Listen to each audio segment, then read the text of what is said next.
Hi, my name is Ivan, and on this video, I'm going to show you how to download and install Microsoft SQL Server 2019. The intent of this video is not to show configurations or anything like that. It's pretty much how to get it downloaded so you can start developing right away.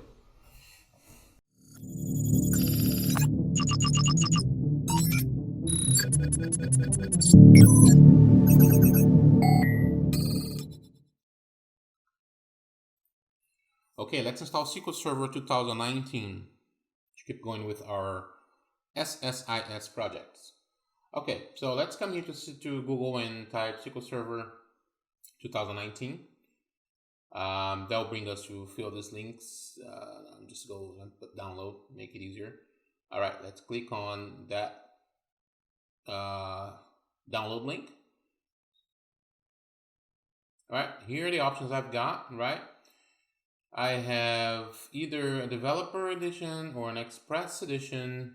I want to go with the developer because that one has the full features, and it's for students. So that's the one we need. Express doesn't have everything we need. So let's just make sure we come here in developer edition and download that. We save it.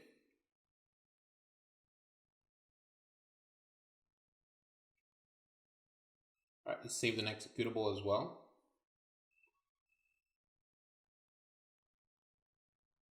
And as I click on it, it will start that window. We have to come to custom, okay? If we want to do what we want to do. If we do the basic, it's going to install it, but you're not going to have control what you want to install. So make sure you go to custom.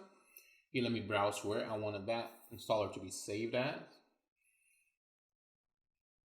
This here won't really matter where you put in, okay?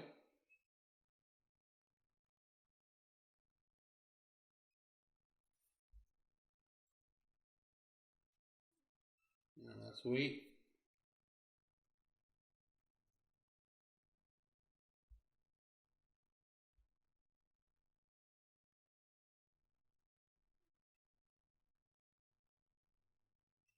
All right, downloaded. All right, now to open it, let me go to the place where that was saved. Okay, so you go to the exact place where you saved, and let's run this setup.execute. Okay, make sure you run the setup.execute. It's going to pop up this window. We want to go to installation. You see that you can install many things through this little pop-up. Okay, we want to do the first one and later the third. But here there are certain things that you may need eventually. We can find them all in here. Okay, the data tools. That one we already did in Visual Studio. You don't have to do it again. Okay, but let's go to the first one. Let's click on it. It's gonna start on installation. If I check it here, what are the additions I've got? Of course, again, I want the developer.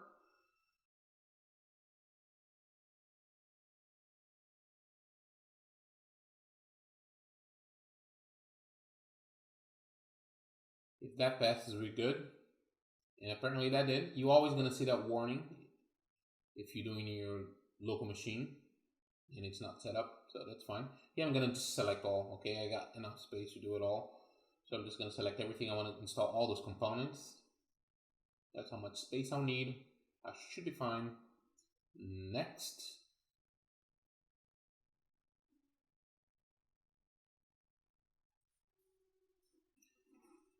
All right, what is the name of the instance? I can change if I want to. Let me open this a little bit so we can see better. I can change the name of the instance if I want to or not. Just leave it the default. I'm just going to leave the default for now. You can do whatever you want. Next.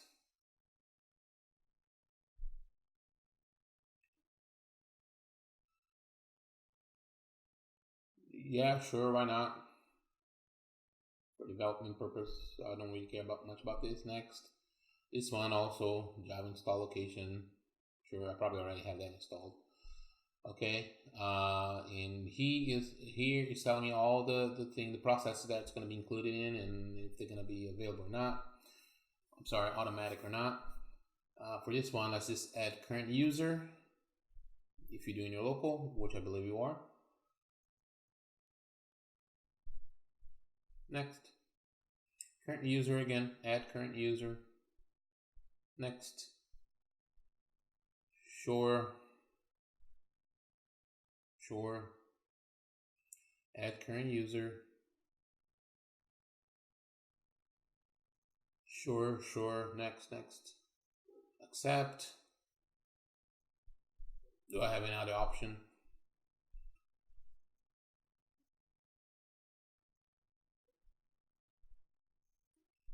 Okay, wait a few seconds.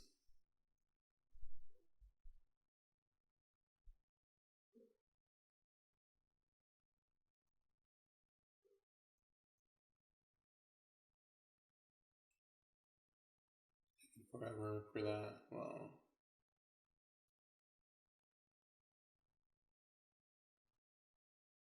up next is already there. Okay. Let's just keep pressing next up until we start installation. All right, so next. And here it goes. He's asking, hey, you want to install all of this? Sure. All right, so let me speed up the process here a little bit.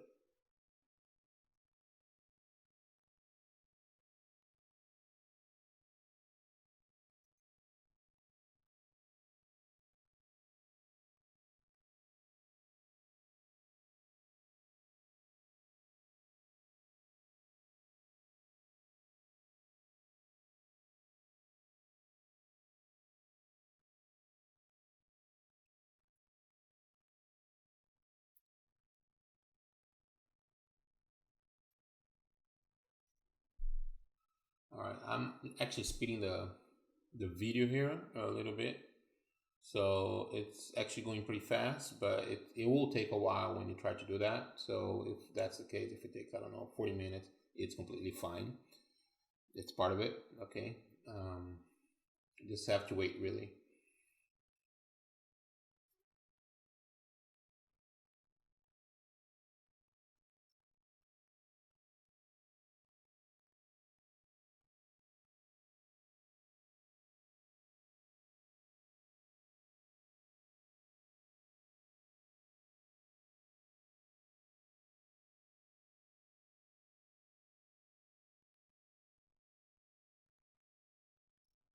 All right, this is done. This is what was installed. It looks like everything is there and I'm good to go. So let me close this. Let me close that as well.